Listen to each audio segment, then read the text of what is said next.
IVF చికిత్సలో 25% భారీ discount. Andro max advanced male infertility centre.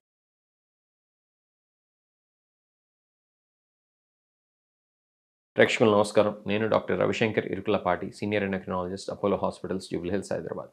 ఈ పర్టికులర్ ఎపిసోడ్లో థైరాయిడ్ ట్యాబ్లెట్ అంటే థైరాక్సిన్ ట్యాబ్లెట్ వేసుకునేటువంటి వాళ్ళు ఆహార నియమాల విషయంలో ఎలాంటి జాగ్రత్తలు పాటించాలి అనేటువంటి విషయం గురించి చర్చిస్తాను. చాలామంది అనుకుంటారు థైరాయిడ్ ట్యాబ్లెట్ మేము వేసుకుంటున్నాం కాబట్టి ఏదో 100 రకాలైనటువంటి జాగ్రత్తలు మేము పాటించాలని చెప్పి అనుకుంటారు. 100 రకాలైనటువంటి జాగ్రత్తలు అయితే ఏమీ లేవు. ఒక ముక్కలో చెప్పాలి అని అంటే థైరాయిడ్ ట్యాబ్లెట్ తీసుకునేటువంటి వాళ్ళు ఎటువంటి ఆహార నియమాలు పాటించక్కర్లేదు, ఎక్సెప్ట్ పొద్దున్నే పరగడుకుని ట్యాబ్లెట్ వేసుకుని గంట సేపు దాకా కాఫీ టిఫిన్ చేయకుండా ఉండాలి. ఈ నియమం తప్పితే వాళ్ళు స్పెషల్గా ఎటువంటి నియమాలు అయితే పాటించక్కర్లేదు. నేను చెప్పేది ఒకటే పేషెంట్స్కి, మీరు కనుక థైరాక్సిన్ ట్యాబ్లెట్ వాడుతున్నట్లయితే మంచం పక్కనే పెట్టుకుని పడుకోండి. లేచిన వెంటనే గ్లాస్ నీళ్ళతో వేసుకోండి ఈ థైరాయిడ్ ట్యాబ్లెట్. ఆ ట్యాబ్లెట్ వేసుకున్న తర్వాత ఒక గంట సేపు దాకా కాఫీ టిఫిన్ చేయొద్దు. బ్రేక్ఫాస్ట్ కూడా ఏం తీసుకోవద్దు, వేరే ఫుడ్స్ కూడా ఏం తీసుకోవద్దు. ఎందుకు తీసుకోవద్దు అని కనుక చూసినట్లయితే దీనికి ప్రత్యేకమైనటువంటి కారణం ఏమీ లేదు. ఎందుకంటే థైరాయిడ్ ట్యాబ్లెట్ వేసుకునేటువంటి వాళ్ళు ఏ ఫుడ్ అయినా తినచ్చు. కాకపోతే గంట సేపు దాకా మాత్రం ఎందుకు తినద్దని చెప్తామంటే, ట్యాబ్లెట్ వేసుకున్న తర్వాత ఒక గంట సేపు లోపు కనుక మీరు కనుక ఫుడ్స్ కనుక తీసుకున్నట్లయితే మీ థైరాయిడ్ ట్యాబ్లెట్ అబ్జార్ప్షన్ ఏదైతే ఉందో అది ఎఫెక్ట్ కావచ్చు. అందుకని చెప్పి తినదని చెప్తాం. అంతేగాని మీరు పర్టికులర్ ఫుడ్స్ అవాయిడ్ చేయాలని అలాంటి పరిస్థితులు అయితే లేవు.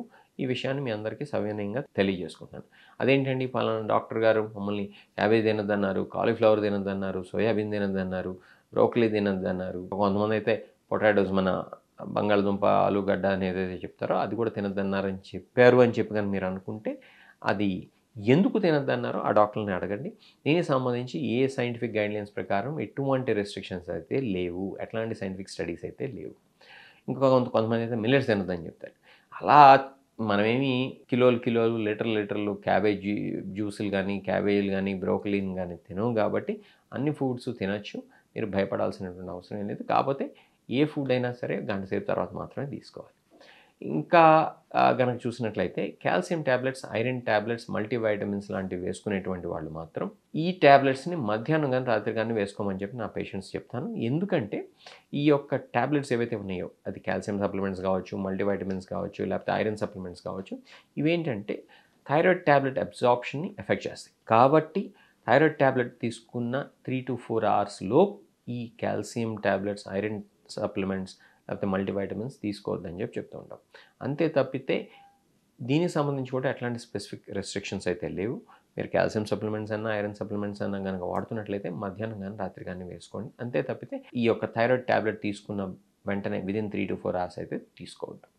ఇట్లాంటి చిన్నపాటి జాగ్రత్తలు కనుక పాటించినట్లయితే కనుక మీరు థైరాయిడ్ ట్యాబ్లెట్స్ని వేసుకుంటున్నా కూడా ఎట్లాంటి స్పెషల్ రెస్ట్రిక్షన్స్ అంటే ఫుడ్స్ని అవాయిడ్ చేయాల్సినటువంటి రెస్ట్రిక్షన్స్ లేకుండా, మందులు అవాయిడ్ చేయాల్సినటువంటి రెస్ట్రిక్షన్స్ లేకుండా మిగతా మందులను కూడా జాగ్రత్తగా వాడుకోవచ్చు. ఇంకా డౌట్స్ ఉంటే కనుక మీ డాక్టర్తో ఒకసారి సంప్రదించినట్లయితే వీటిని క్లారిఫై చేస్తారు. థైరాయిడ్ నాడ్యూల్స్ అంటే ఏంటి? మన థైరాయిడ్ గ్లాండ్లో మన శరీరంలో ఇతరత్రా భాగాల్లో ఎలా అయితే వస్తాయో అలానే నాడ్యూల్స్ కనుక వచ్చినట్లయితే మనం దాన్ని థైరాయిడ్ నాడ్యూల్స్ అని చెప్పి చెప్తూ ఉంటాం. అంటే lumps and bumps in the thyroid gland are called thyroid nodules. ఈ థైరాయిడ్ నాడ్యూల్స్ని మనం అసలు రికగ్నైజ్ ఎలా చేయాలి, దాన్ని ట్రీట్ ఎందుకు చేసుకోవాలి, ఎలాంటప్పుడు భయపడాలి, ఎలాంటి ట్రీట్మెంట్స్ దీనికి అందుబాటులో ఉన్నాయి అనేటువంటి అంశాలని ఈ పర్టికులర్ ఎపిసోడ్లో తెలుసుకుందాం. అసలు థైరాయిడ్ నాడ్యూల్స్ ఎందుకు వస్తాయని కనుక చూసినట్లయితే కనుక ఐడిన్ డెఫిషియన్సీ ఎక్కువగా ఉండేటువంటి ఏరియాస్లో ఈ యొక్క థైరాయిడ్ నాడ్యూల్స్ రావచ్చు. అట్లనే కొన్నిసార్లు క్యాన్సర్ ఉన్నటువంటి వాళ్ళల్లో థైరాయిడ్ గ్లాండ్లో కూడా ఈ నాడ్యూల్స్ రూపంలో అవి బయటపడవచ్చు. కానీ మనం ఇక్కడ తెలుసుకోవాల్సింది ఏంటంటే vast majority of thyroid nodules అసలు క్యాన్సరస్ కాదు.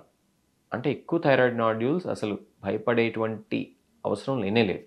కాకపోతే వీటిని మానిటర్ చేసుకుంటాం, కొన్నిసార్లు ఎఫ్ఎన్ఏ లాంటి టెస్ట్ చేయించుకుంటాం అనేది అవసరం. థైరాయిడ్ నాడ్యూల్స్ ఎలా ప్రజెంట్ అవుతాయి అని కనుక చూసినట్లయితే మనం అద్దంలో చూసుకుంటున్నప్పుడు, లేకపోతే స్నానం చేసినప్పుడు ఇక్కడ కడుక్కుంటున్నప్పుడు, లేకపోతే మన ఫ్రెండ్స్, రిలేటివ్స్, ఫ్యామిలీ మెంబర్స్ చూసి అరే థైరాయిడ్ గ్రంథి దగ్గర, మెడ దగ్గర మీకు ఈ ఉబ్బెత్తుగా ఉందని చెప్పడము, లేకపోతే డాక్టర్ల దగ్గరికి వెళ్ళినప్పుడు తెలియటం, లేకపోతే వేరే స్కాన్స్ చేసినప్పుడు CT scan of the chest చేసినప్పుడు, లేకపోతే వేరే కారణాల వల్ల మీకు కెరటెడ్ డాప్లర్ లాంటివి చేసినప్పుడు ఇవి బయటపడుతూ ఉంటాయి. ఇన్సిడెంటల్ ఫైండింగ్స్ అని చెప్పి చెప్పుకోవచ్చు. కొన్నిసార్లు ఈ హోల్ బాడీ పెట్ సిటీ చేసినప్పుడు కూడా బయటపడుతూ ఉంటాయి. ఈ యొక్క థైరాయిడ్ నాడ్యూల్స్ని ఏం చేయాలి అని కనుక చూసినట్లయితే అన్నిటినీ ఇన్వెస్టిగేట్ చేసుకోవాల్సినటువంటి అవసరం లేదు. ఉదాహరణకి ఎఫ్టీజీ పెట్ సిటీ చేసి ఏదో చిన్న 0.3 సెంటీమీటర్స్ అంటే 3 mm ఉన్నటువంటి థైరాయిడ్ నాడ్యూల్ ఉన్నట్లయితే కనుక అది ఎఫ్టీజీ పెట్ సిటీలో కనుక హై అప్టేక్ కనుక లేనట్లయితే కనుక మనం దాన్ని పెద్దగా ఇన్వెస్టిగేట్ చేసుకోవాల్సిన అవసరం ఉండదు. మరి ఎప్పుడు ఇన్వెస్టిగేట్ చేయాలి అంటే సైజ్ ఒకటి మ్యాటర్ అవుతుంది. యూజువల్గా 1 సెంటీమీటర్ కన్నా పెద్దగా ఉంటే ఇన్వెస్టిగేట్ చేస్తూ ఉంటాం. అలానే ఈ ఎఫ్టీజీ పెట్ సిటీ లాంటివి అప్టేక్ కనుక ఎక్కువగా ఉన్నట్లయితే ఇన్వెస్టిగేట్ చేస్తూ ఉంటాం. అట్లానే ఫ్యామిలీ హిస్టరీ ఆఫ్ క్యాన్సర్స్ కానీ past medical history of cancers కానీ ఉన్నట్లయితే ఇన్వెస్టిగేట్ చేస్తాం. అట్లానే past medical history of radiotherapy, ఇదివరకు కనుక రేడియోథెరపీ వేరే కారణాల వల్ల ఇచ్చి కనుక ఉన్నట్లయితే కూడా ఇన్వెస్టిగేట్ చేస్తాం. అట్లానే ఈ మనిషికి ఈ యొక్క థైరాయిడ్ నాడ్యూల్ వల్ల సిమ్టమ్స్ ఉన్నట్లయితే అంటే మింగటం కష్టంగా కానీ గాలి పీలవటం కష్టంగా కానీ ఉన్నట్లయితే కనుక అంటే ప్రెషర్ సిమ్టమ్స్ అని ఏవైతే చెప్తూ ఉంటామో అవి ఉన్నట్లయితే కూడా ఇన్వెస్టిగేట్ చేస్తాం. అట్లానే ఈ యొక్క థైరాయిడ్ నాడ్యూల్ వల్ల హోర్స్నెస్ ఆఫ్ వాయిస్ కనుక వచ్చి ఉన్నట్లయితే కూడా ఇన్వెస్టిగేట్ చేయాల్సి రావచ్చు. కాబట్టి ప్రెషర్ సిమ్టమ్స్ కానీ ఈ యొక్క సినిస్టర్ సిమ్టమ్స్ ఏవైతే ఉన్నాయో ఫ్యామిలీ హిస్టరీ లేకపోతే ఆ పర్సన్కి ఇదివరకు past medical history of cancers radiotherapy ఉన్నట్లయితే తప్పకుండా ఇన్వెస్టిగేట్ చేయాలి. అలా చేసినప్పుడు ఏం చేస్తాం అని కనుక చూసినట్లయితే కనుక మనం సిటీ స్కాన్లో వీటిలో కనుక బయటపడి ఉన్నట్లయితే కనుక ఫస్ట్ లైన్ ఆఫ్ టెస్ట్ చేసేది అల్ట్రాసౌండ్ స్కాన్.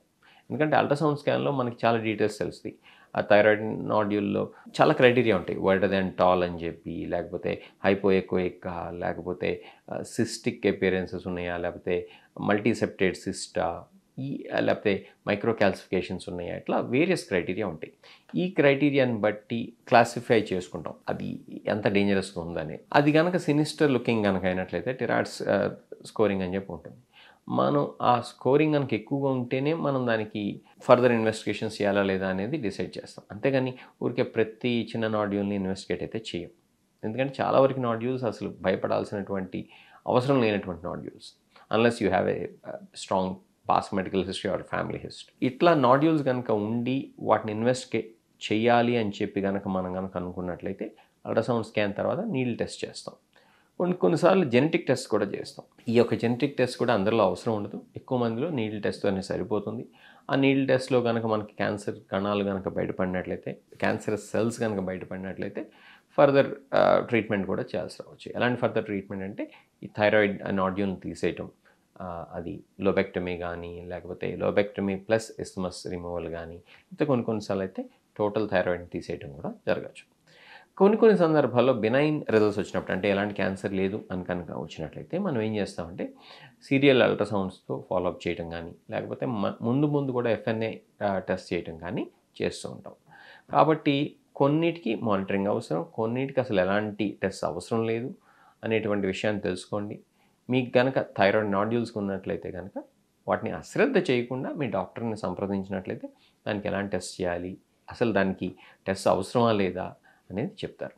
ఇక్కడ ఇంకొక ముఖ్యమైనటువంటి విషయం ఏంటంటే కొన్నిసార్లు థైరాయిడ్ నాడ్యూల్స్ ఉన్నటువంటి వాళ్ళల్లో అవి ఓవర్ యాక్టివ్గా ఉండటం అనేది చేస్తుంటాం. అంటే ఏంటి, థైరాయిడ్ హార్మోన్ లెవెల్స్ని ఎక్కువగా సెక్రెట్ చేస్తుంటాయి.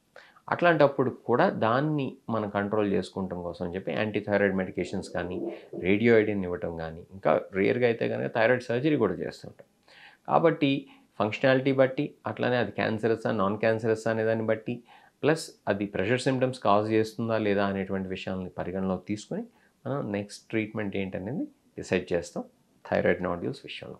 Take care.